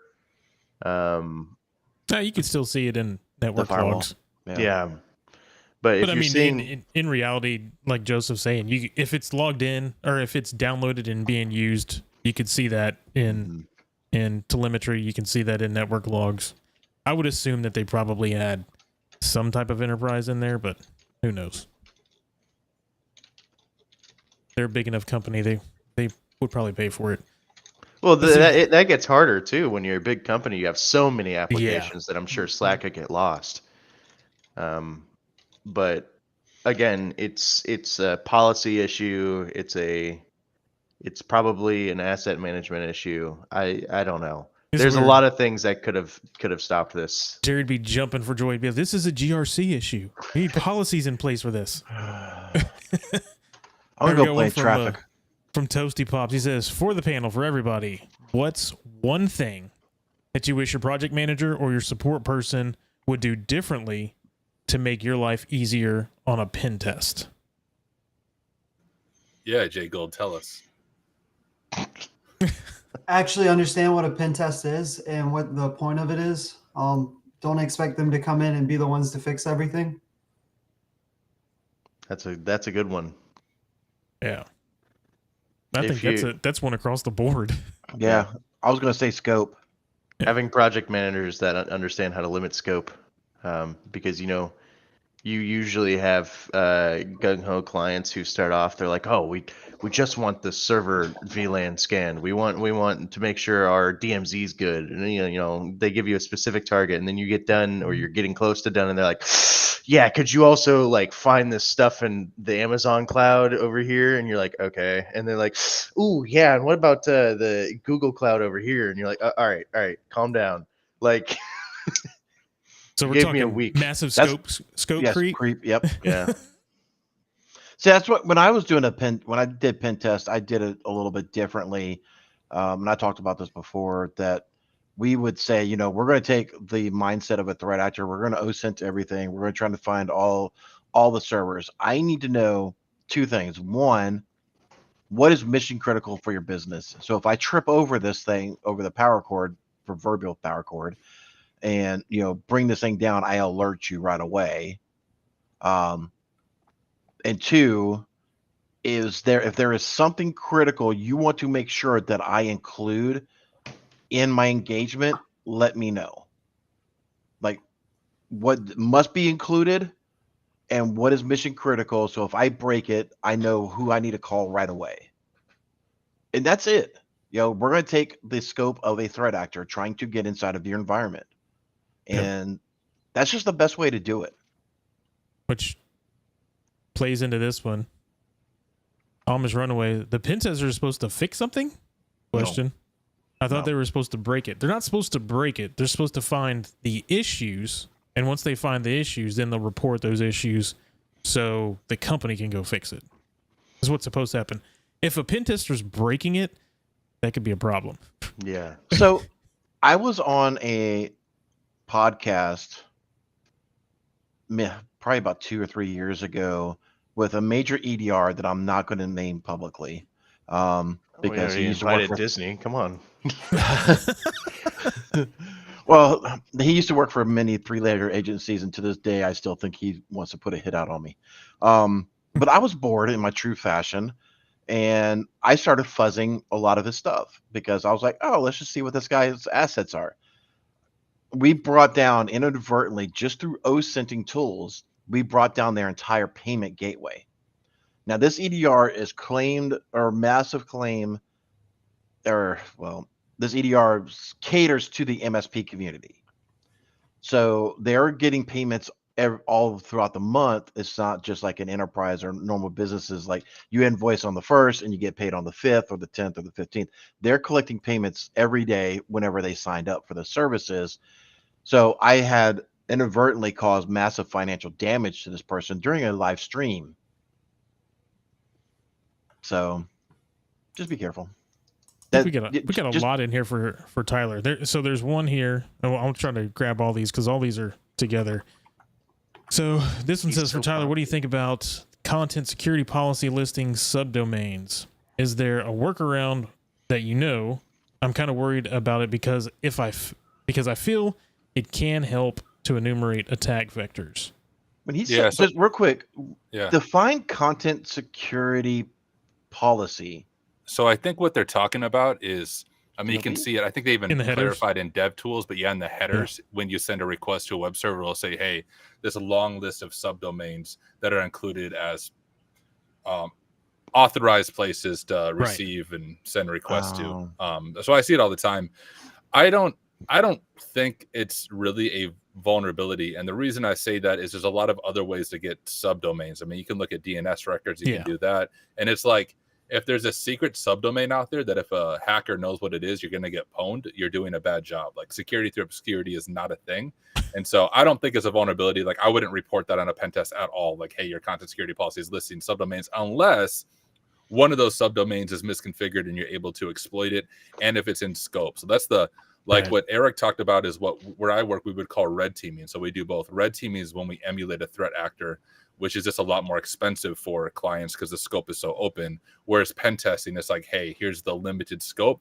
And on a pen test, there's only certain URLs I can poke at, and oftentimes subdomains are out of scope, which honestly isn't that helpful. I think what Eric talked about in the red team engagement makes a lot more sense. It's just a lot more expensive for the client. But in a red team engagement, that content security policy might be able to be used just for that information gathering. And then you could run like Go Witness or something against all the subdomains to see what's on them and then begin to enumerate those that way. So TLDR, it's not a vulnerability unless one of those subdomains is misconfigured. And if it is, it's not the content security policy that's bad. It's the subdomain. Security through obscurity is not security. Yeah, another good place to look would be the robots.txt, right, Tyler? I mean, a lot of people like to put in some subdomains that they don't want you looking at there for your automated scanners. Do people still do that?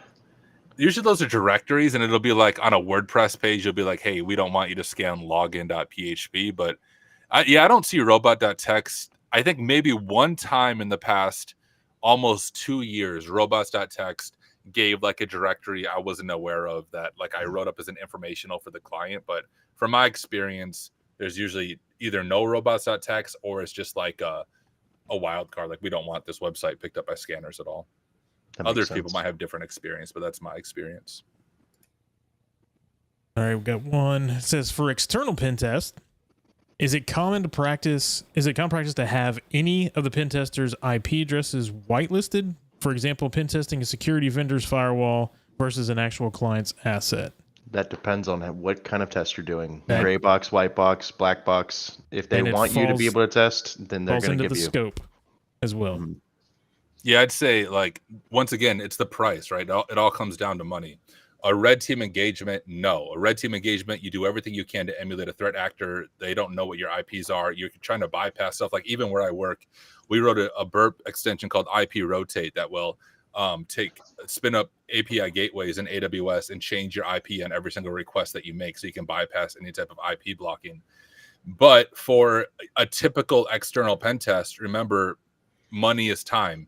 And for a pen test, it's usually a very time-limited engagement. So you might have 4 days to hit hundreds of IPs. And if the client's firewall is blocking you, where they're not going to get good results. A real threat actor, it's only a matter of time until they can bypass the firewall. But because it's time-limited for those small engagements, the client will allow list the IP address of the tester, so you don't have to worry about the firewall because they want to get all the vulnerabilities that are possible. So it all depends on the engagement. But I would say most of the time they do allow list your IP just because it's cheaper for the client and they get better results that way. Well, and like you said, there's a time limit for the pen tester. There's no time limit for a threat actor. So if I'm only giving Tyler a week to do something that a threat actor has years to try and get into, there's a time constraint. It's not scalable. Before we get to the next question, gentlemen, I definitely want to bring up the baton passing.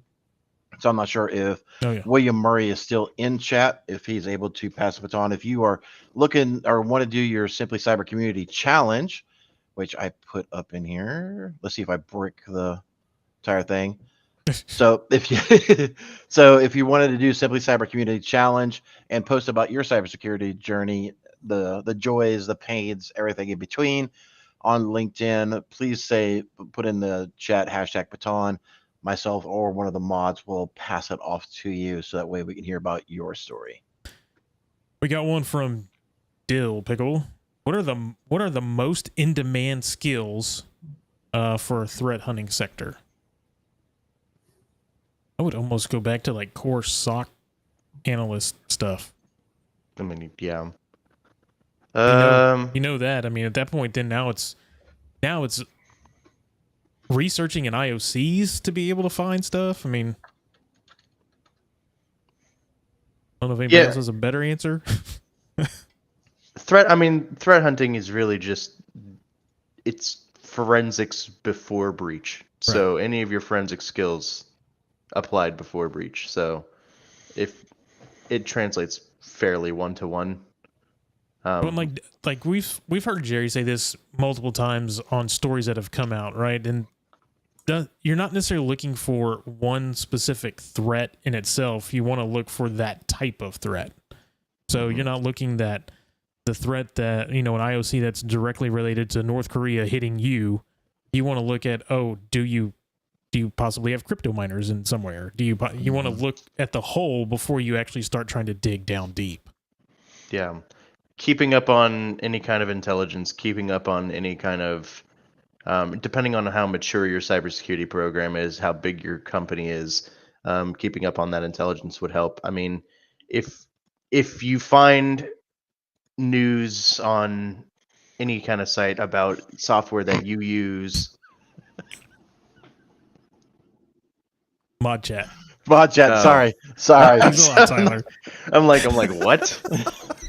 If you find news about software or any kind of software stacks that you use, it's one of the best practices is to assume breach and start digging in and trying to find evidence of that. If you can't find the evidence, then it's safe to say that maybe you aren't pwned.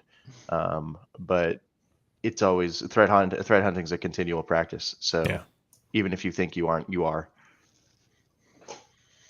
Let's see. Tyler, you just gave you're putting out in the ether a version of that for HackerOne. Let's see. Have you heard of the term violet teaming? In MLSecOps community, it's being used pretty regularly. I think that's what is that? Purple teaming? Yeah. Yeah. I'm gonna call it violet teaming from now on. That's a better term. It's like, I think it's actually a name. It's a mistype for physical pen testers. It's called violent teaming. You're supposed to like break your way into the building. Oh, well, that's a different one. Like FBI. It's a legit thing. Enough. I mean, if you Google it, it's about ML, like machine language. Yeah, there's machine been learning stories in the past where people will emulate and pretend to be federal agencies to pen test in, which is typically out of scope. You're not supposed to, impersonate a federal officer by any means. The typical one you see is like, where your Comcast, AT&T, pizza delivery driver type thing to gain physical access into a building. But violent, that just sounds like I'm taking a sledgehammer to a room. Should have had more locks. Yeah, I had not. I heard of violet teaming, but yeah, it is. Speaking of the violent pirate himself. Hey. Heard you all talking about threat hunting and was like, that's Did somebody close. shave your head? Yeah, I paid them. He paid for I might that. not pay them next time. I don't know. I'm trying to decide if I like it. So he only could pay for half the bill, so they just took care of the sides and the back and left the top alone. I'm trying to think. I don't know. I haven't had long hair ever, so I'm trying to think. I thought you enlisted. It was a bushed up high and tight job. No. It's I don't know. It's getting kind of long. Anyways, threat hunting. I want to go back to that if that's cool. Yeah, sure. Go ahead, bud. So BSEC was saying you search for general things. That may be the case. Truthfully, really well done threat hunting. You first come up with a hypothesis. So it's working alongside your cyber threat intel and determining who might be attacking us. Most of the stuff I've done has been around the military or training for the military in this specifically. So you determine from your intel analysts, like who is going after us. And let's go see if any of their stuff is out there. So you can gather your reports. You can grab all the IOCs off of those, build some detection tools that rather than waiting through network traffic or through logs as they come in, like you might as an analyst or an incident responder, instead you are going and searching for specific IOCs that don't normally just show up places. So registry keys, persistence mechanisms. Yeah, you're going to look for some generalities, but you're also going to feed that with specific file names and programs that you might see in the IOC list for a threat actor or several threat actors. And what you're talking about, Josh, a lot of that can be done automated, because if you actually have those IOCs, you have that hash, or you have something, you can put that in your whatever you're using and have it automate and look for that all the time, as opposed to doing like manual threat hunting. Yes, yeah. It's the person who's in charge of doing that as their task is the threat hunter. So yeah, you could use your SIM or your SOAR solution to do all those things as well if it's plugged in. Otherwise, it's creating PowerShell scripts, bash scripts to search for those things individually if the tools that you're given don't do it on their own. And Josh brought up a good point. If you don't even have those tools, there are still ways to quote-unquote threat hunt. Don't necessarily need those tools. You can use PowerShell, use whatever, just to search through all the machines. I'll say I've been teaching and building courseware around that specifically recently. So that's why it's on the tip of my head. When I heard it, I was like, ooh, I know about this. Sorry. Thanks for letting me instead of having a video of that, he's got to talk about that. They got a whole course. Let's see, we got one in here for pen testers. There's a whole bunch of pen tester stuff. For pen testers, how do I approach a job where they want you to test a Gen AI model as part of the assessment? So I've actually done this. I don't know all the vulnerabilities at the top of my head, but OWASP actually has a top 10 vulnerabilities for AI models. So you're thinking about things like prompt injection, seeing how it's handling the training data. Can you get it to dump the training data? It all depends on how the model is set up. So for example, even if you go to ChatGPT right now and go to those public models, if you ask the right question, I think I even posted about this a while back, but depending on how the model is set up, you can get it to dump all the training prompt that it was given. And sometimes an organization might include API keys in the training prompt. So let's say the ChatGPT model reaches out to a backend API to process something. Well, if they include that in the prompt itself, you're able to dump the prompt. You can get an API key. You can then abuse the API key. So in some ways, generative AI models is very similar to API pen testing from my experience, the things that you look for. It's just that your API is this model on the front end that you're communicating with. So it's looking for insecure way it's storing data. Is it passing secrets in the back end when you're making requests? When it goes out to a web server. So for example, you could set up your own web server and have the generative AI model say, hey, can you identify the information on this web server? Because now it's usually enabled. You can get a hit on that web server. Maybe it's passing something interesting in the headers that you can then exploit. So those would be just some of my initial off the top answers. But OWASP, like I said, has an entire top 10 for AI models, and Portswigger has an entire learning path on exploiting AI models. So there would be some good places to get started with. I would assume maybe you could use the NIST AI model that just came out, maybe kind of go against that to look for vulnerabilities as well. Possibility. Oh, we got one in here. I'm interested in vulnerability management and wanted to know, how would someone learn and get started in vulnerability management? Oh, Joseph. Joseph. He's like, I'm out. Vulnerability management. I mean, how do you get started? It's basically just advanced sysadmin skills. So I would say learn fundamentals of your IT stack. It's very GRC oriented. So if you take Jerry's GRC masterclass, he kind of touches on vulnerability management.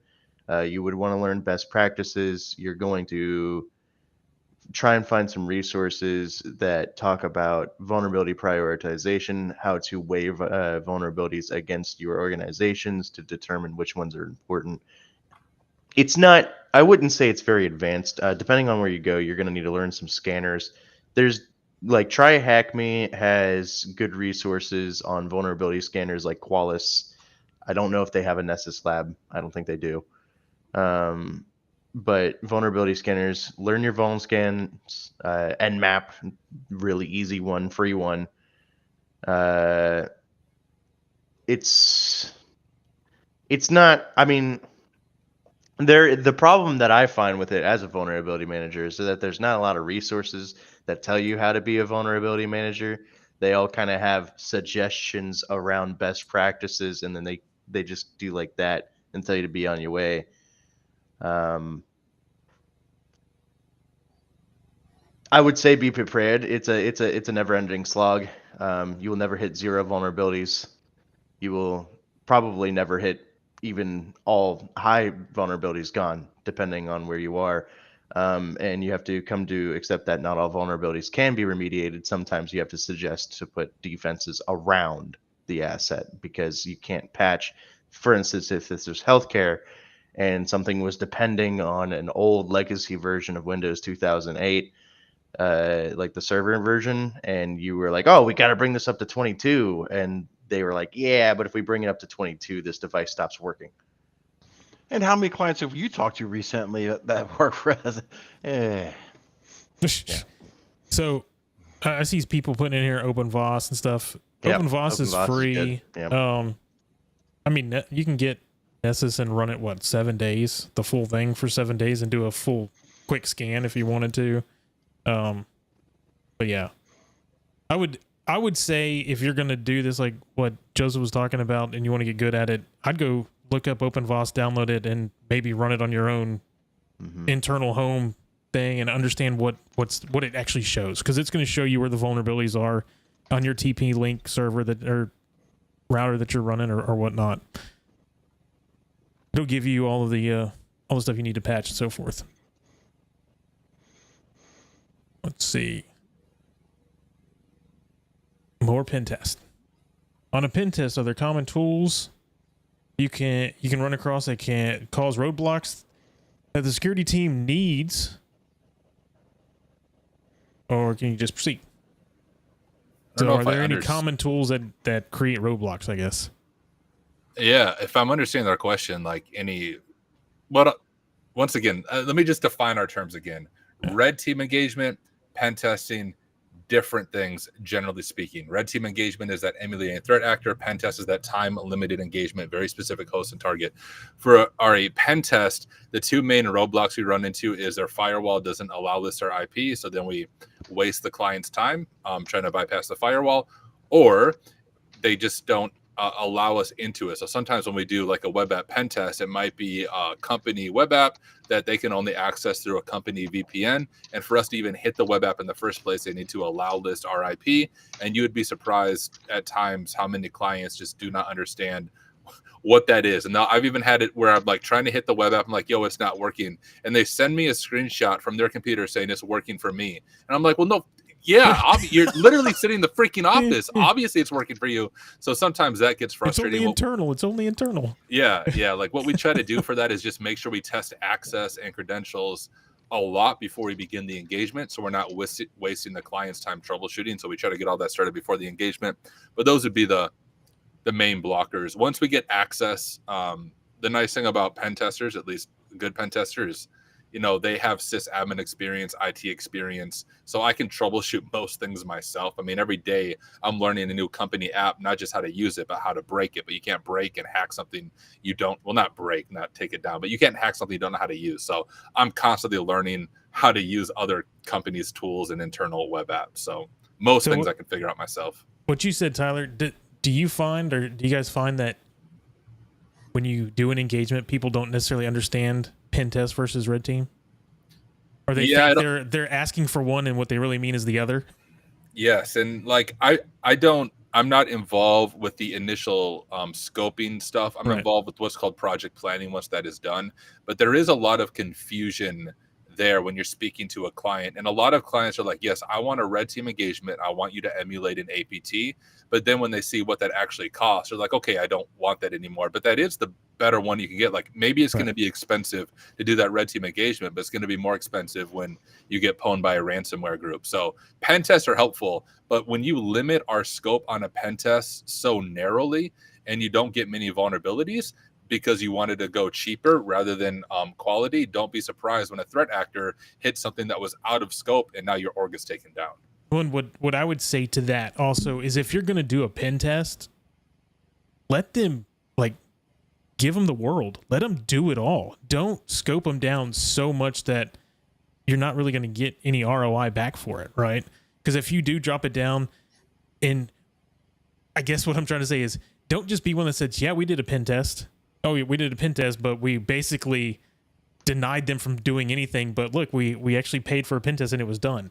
That doesn't help you out in the long run. Like, give them as much access and be open to letting them do a full pen test, so you can get 40 or 50 pages back of here's everything that's messed up, and now you have a roadmap to go for and say, okay, here's all our high vulnerabilities. Let's get rid of these high vulnerabilities, move on to the medium, and so forth. I mean, if you're just doing it just so you can check a box, that doesn't help the company out when it comes to security at all. Yeah, the last thing I would add on the payment side of it, when you're looking for a pen test vendor, you'll find a lot of cheap pen test vendors, but all you're going to get legit is a Nessus scan that's converted into a pen test report. So if you are looking for a pen test vendor, like where I work, we're far from being even close to the cheapest provider, and you're probably not going to choose us if you don't have decent money in your company. You're going to choose one of those cheap pen test vendors, but literally you're going to get a Nessus scan that they then convert to a terribly formatted Word document. They're going to call it a pen test report. You're going to mark the checklist, but you're not getting anything out of that. So just make sure you vet the pen test company, look at past reports, look at CVEs. Like where I work, we have 20 CVEs that we've disclosed from the past year alone. So look for a pen test vendor that does security research, has 0 days, develops tools. It's going to be more expensive, but you're actually going to get a real pen test, not a glorified Nessus scan. Well, and if you're an SMB or like a small business, you may only be able to pay for something that is equivalent to a Nessus scan, but that's still something. As you're able to, and even that's a start, right? So run it, do it, and then make sure that maybe in the contract or in the scope, you have, hey, you guys are going to come in, you're going to do your pen test, you're going to give us what we need to do, and then having that scope 6 months later or a year later, you're going to come back and you'll have, here's what was last year. Did we clean anything up? Did anything get added? Because if you're just, and I know this has been said multiple times across the board through many people, if you pay for a pen test and do nothing with it, why did you even do it to begin with? We click the checkbox. We Exactly. click the checkbox. Yeah, it's there, so you can hand that piece of paper over to the insurance company and say, yeah, look, we did a pen test. All right. Deep TED talk today. I know there was one in here. There we go. I like Tyler's response. He's in mod chat talking about a response to a question. We need to bring that question up so he can give it on the stream. Okay, On the record. We'll pull it up after this one. Has anyone on the panel ever had to leave a quote unquote good job? How do they weigh being in a good place, pay schedule, so forth, versus ambition and greater opportunity? I'll just tell you, grass is not always greener on the other side. Well, okay, so I'll answer this one. I just got hired by Barricade, and I had, for all realistic purposes and everything else, I had a good job. I had benefits, health insurance, everything like that. I was in a lot of ways my own boss. But you just got to figure out what you want. You got to make a long-term kind of goal for yourself, and if that doesn't line up with that, you need to figure out what does. Anybody that's curious about something like that, Network Chuck and Tyler made videos about this just this week, so maybe go check those out. But you just got to spend time thinking about it. It's not, like Eric just said, it's not always going to be greener on the other side, but it might be what's necessary. How's the grass at Barricade Cyber? Is all dead and brown and rotting, not greener. Dude, it's filled with cat pee. There's one green patch. Good thing we saw that ad then. That'll help. I know. And I'm trying. The smell of ammonia is very strong. I'm trying to find where that question is. I'll read it out, and maybe we can find it. Somebody can find it in here. Jeff S. said, Tyler, what would you recommend to determine whether pen testing is right for someone and whether they would be good at it? Yeah, so I said in mod chat, prison time is a good way to get in, right? Go serve some time in prison, then when you get out, you can be a security consultant. But Oh my to, god, to that is answer so the question true. honestly, Yeah. it is true. That's the thing. Yeah. But to answer the question honestly, pen testing is not for everyone. I want to be clear with that. I feel like everyone I talk to who's getting into IT, you ask them, hey, what do you want to be like once you graduate? They're like, I want to be a hacker. Okay, that's cool, but it probably isn't a good fit for you. So for pen testing, the characteristics that I would say you need, one is just constant learning. So there's some IT jobs, and I've had them in the past, that once you have the job, you can make good money and you can literally just like browse Reddit all day and kind of drift in that spot. You don't have to do much. As a pen tester, at least consultant, which is what I do. This is different than like an internal pen tester who works for one company. I'm a consultant, so I work for companies all over the US, and they are paying me a lot of money per hour for me to work for them. So like, I'm not browsing Reddit or watching YouTube videos, and I constantly have to be learning every single day. I have to learn a new technology stack, a new web application, read documentation, figure out how to exploit the documentation.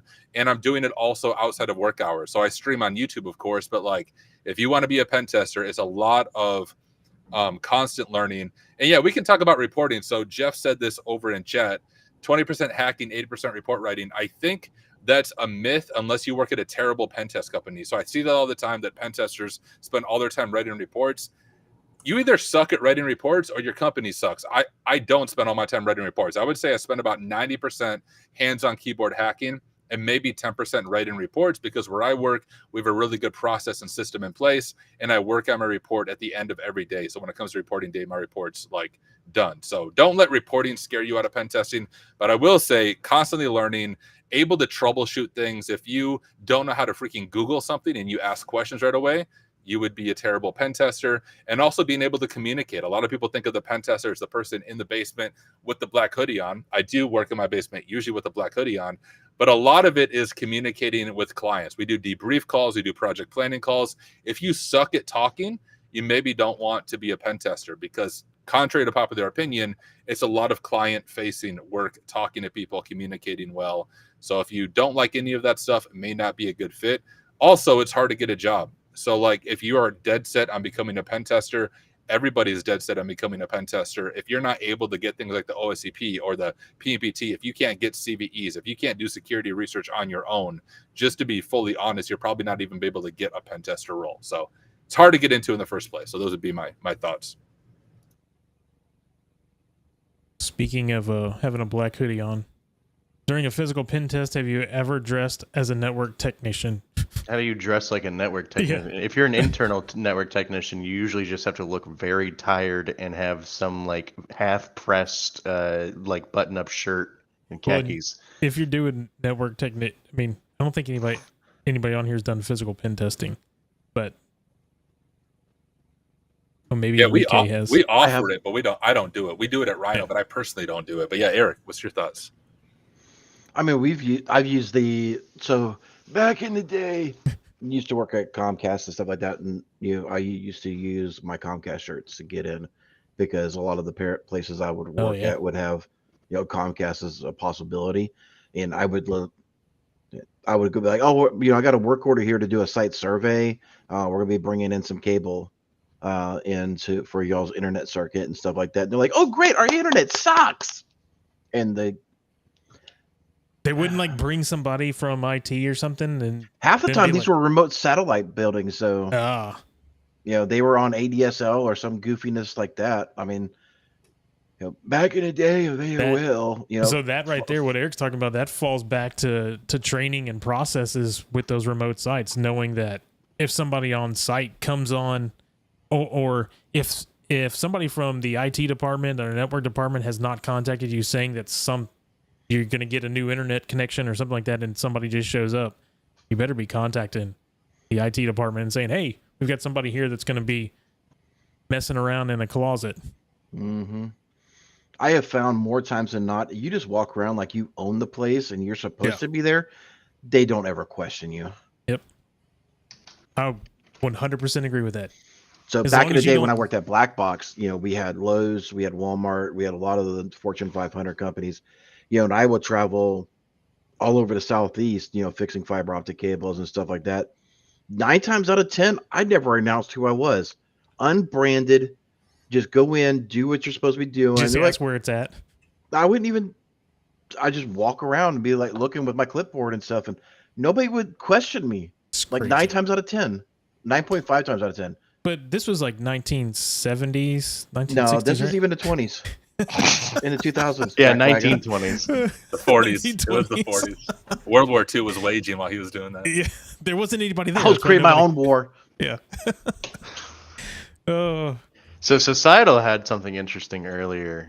He said, hypothesis, because of an increased North Korea campaign, a job seeker using company assets to apply for a job via LinkedIn would turn into that employee into an unintended insider threat. And What? I kind of that's not a hypothesis. That's actually happening. true. Yeah. Yeah. No. There's no I- hypothesis around that. I did want to touch on it because I thought it was very interesting. I know we've seen it in the past where job hunters who are tired of their job, maybe they're frustrated with where they're working, they become very secretive. They almost get in this like I don't want to say a threat actor mindset where they're taking purposeful steps to hide what they're doing. But they begin trying to undermine what's going on because they want to find another job. And I want to open it up to the admins here. How would you one, detect that kind of activity, and two, what would you do besides just having a policy in place saying that you can't apply for jobs on our devices like an AUP?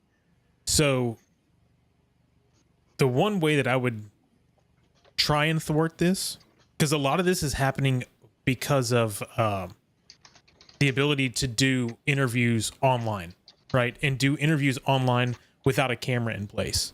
Mm-hmm. Since COVID, everybody's gotten to the point, and a lot of companies have gotten to the point to where they're like, hey, we're not going to just hire within our area because we don't need everybody to come to the office now. So where's the best talent? I can get the best talent out of Chicago or out of New York or over on the West Coast or wherever. And so they're looking for that best talent. Well, now that best talent is hiding in the, behind the man behind the curtain type of thing. What I would say, the best way that I've seen to thwart this is, number one, if you're going to do an interview with somebody, they've got to be on camera. Yep. And if you get to the point to where you really like the individual and you think that person is a fit for the company, they've got to come into the office. Yep. Fly them out. You've got to, because we've seen, God, what was it? A month ago, 2 months ago, that we were talking about the guy in Tennessee that had his laptop farm where he had, 25 or whatever laptops that he was running.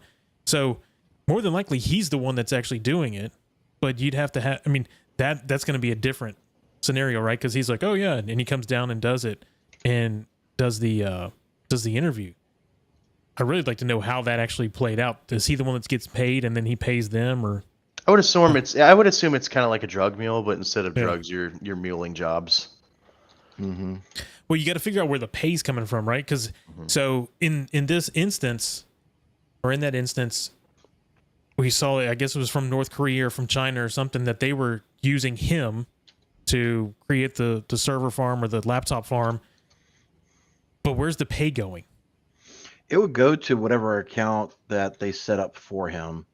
So maybe they set up so let's just say hypothetically, DJ PSEC, you are my quote unquote front man. You're going to go apply for these jobs.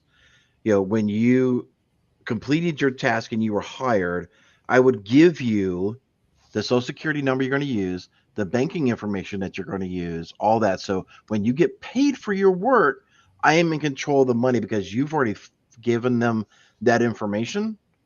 And the money's coming to me. I give you your cut, then I cut to the workers, stuff like that. So, this is not supposed to turn into Threat Actor Academy. Please scrub this from the internet. I don't want to give any ideas out there. Well, I'm just thinking when it comes to something like that, right? So I go and I do my interview and I give my name. I would assume that they already have a name and an identity that they've got to give out. And they're going to have to give out, like you said, social security number, all of the actual identifications to be able to pull that up. That's kind of where it becomes tricky. But in that same sense, like I said, the best way that I can see to thwart it is to make them come to the office, even if you have to fly them in, or you're going to say you're going to fly them in. Because I can tell you this: if this person is supposed to be, if the company's in Chicago and they're out of wherever, LA, you're like, hey, we'll send you a plane ticket. We want you to fly in, meet with everybody, and they don't want to fly in. There's a red flag. Yeah. So we could also talk about a couple things. Are we seeing organizations focus on this as a threat vector, or what would you do really?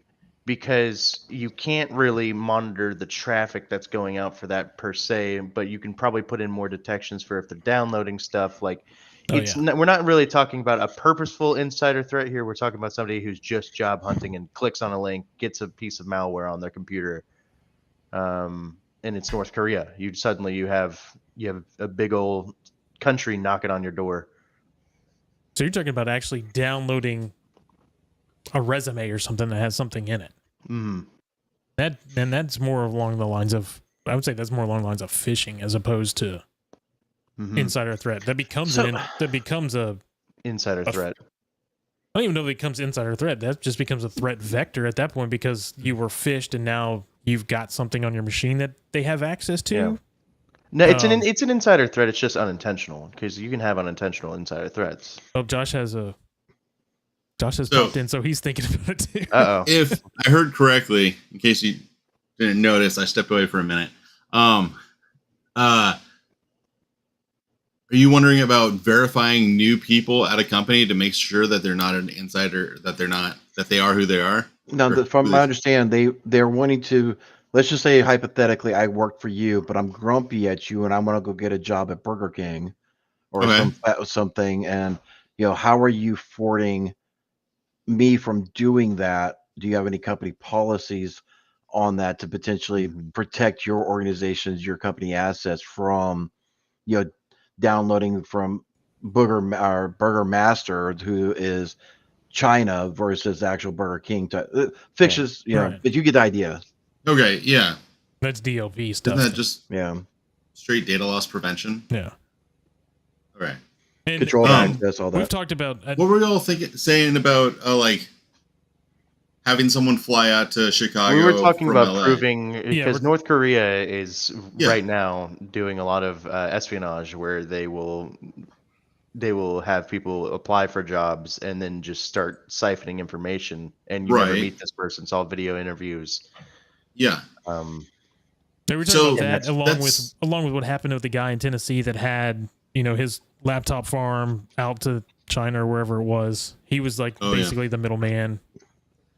So there is already a process required in the United States. Like, you have to prove availability to work in the United States, the I-9 form, and verification via social security card and passport, and a lot of that, technically, according to Department of Labor, is supposed to be done in person. Right. Your HR person is supposed to see the individual and see that proof, but it's not live in front of them. Well, and that's where I was coming in and saying, when you have that interview, you fly them in, you tell them they have to fly in, or if all the paperwork goes through, the onboarding is you have to actually come to the office. There's the way to get around them not being here and is physically make them be there, even if it's for an hour, just to prove that that's them. And that's a cheap it's way cheap control. Yeah, spending $2,500 to fly somebody in and put them in a hotel is nothing compared to. If it costs $2,500, you're treating them nice. Well, that's what I'm saying. Even if you, I'm talking about a whole week, right? You fly them in. Oh, sure. They're there for a week for onboarding or whatnot. That's nothing compared to what's going to happen if you don't do that. Right. The one thing that I want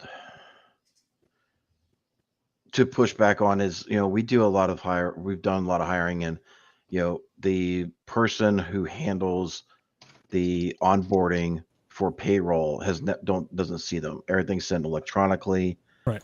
In a remote workforce, it's very standard practice. A lot of states use E-Verify or other programs to verify legitimacy. The question that I have, and I'm scared of the answer, is you submit that stuff off. It's almost like an OFAC check.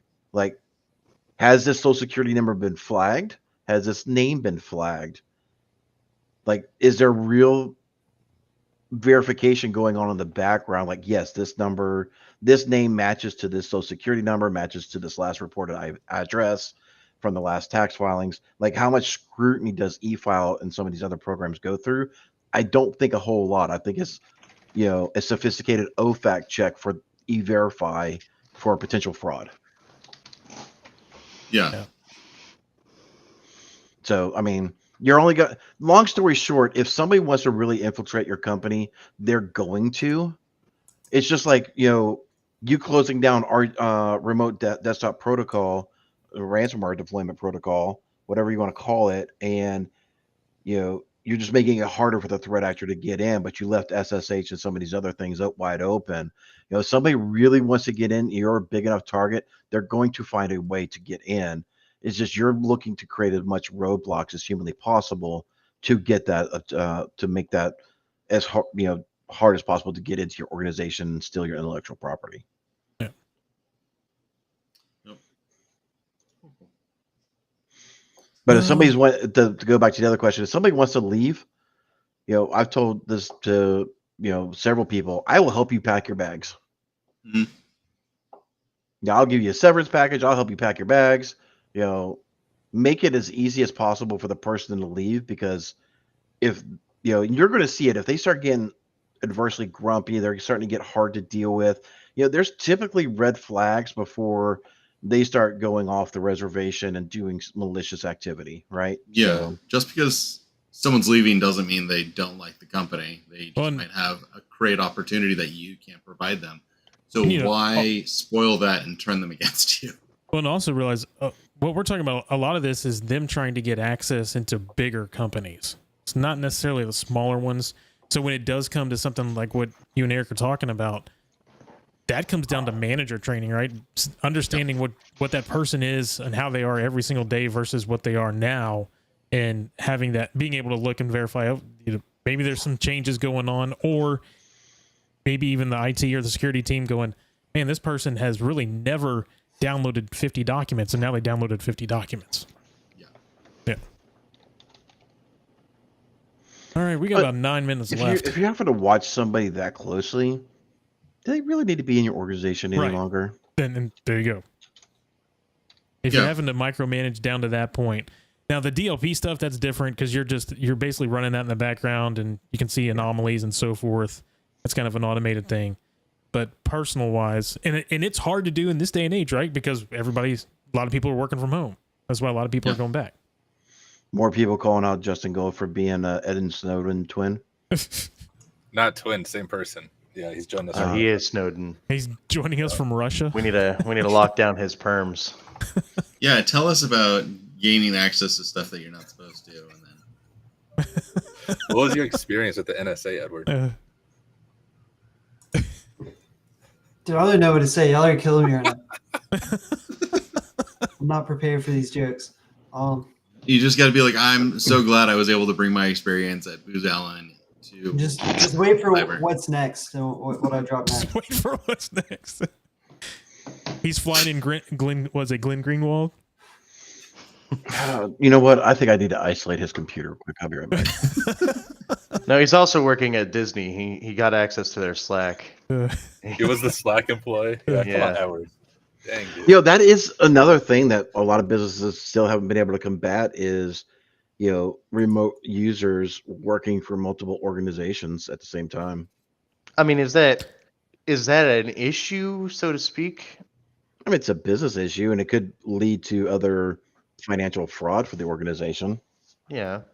Yeah, it definitely becomes a business issue in the sense of you're not getting what you're paying for. It all depends.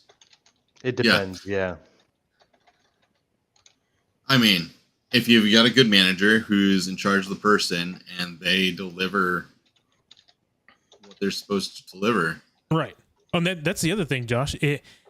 How would you combat it if the person that's doing it is just knocking their job out of the ballpark, and then they're also doing the other job? So now, I mean, they're getting paid. There's companies that have rules against like using generative AI, and it's like, well, but if you like the product that employee is delivering and they're using generative AI, like, what's the problem? Right. I mean, you could have non-competes, I guess. You can. I mean, non-competes no longer exist under the FTC, but I didn't know. Sorry. Keep up, sir.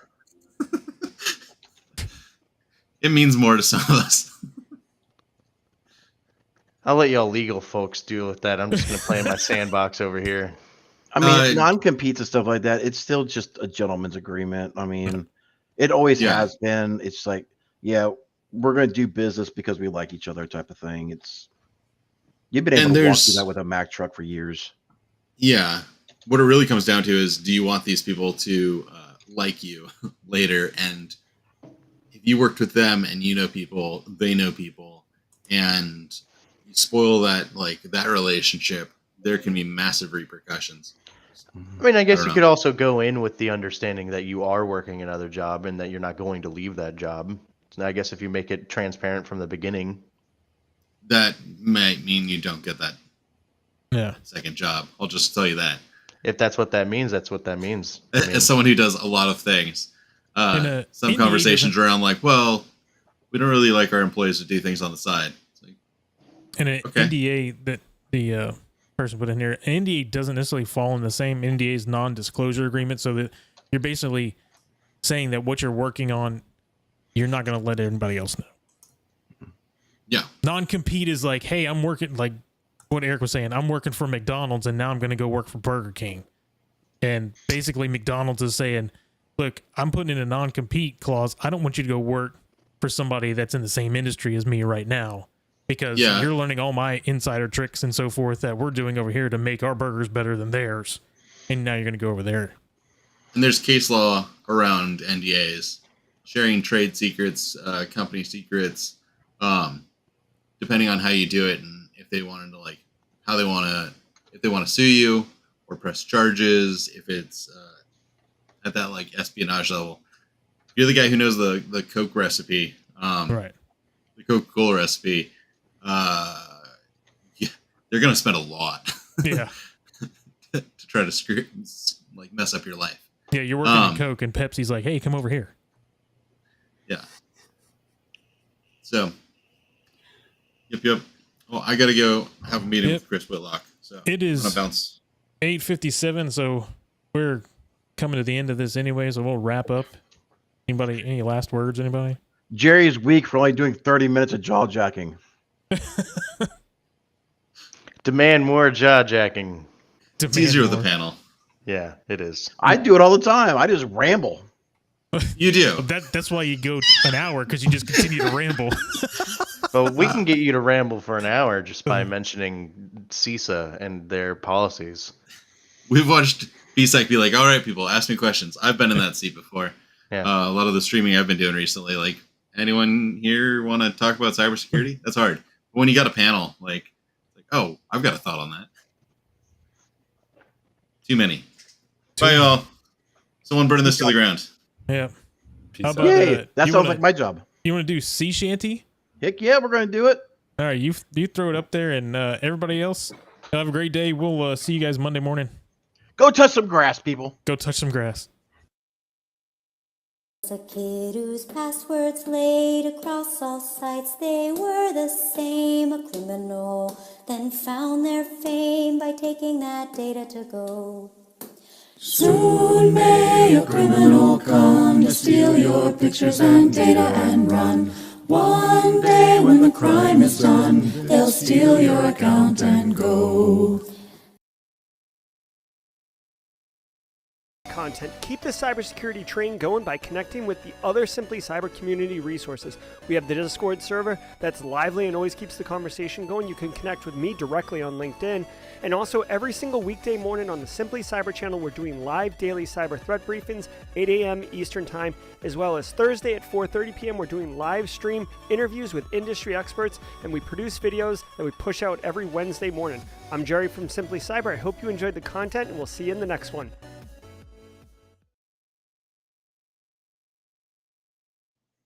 Why are you still here? Get out of here.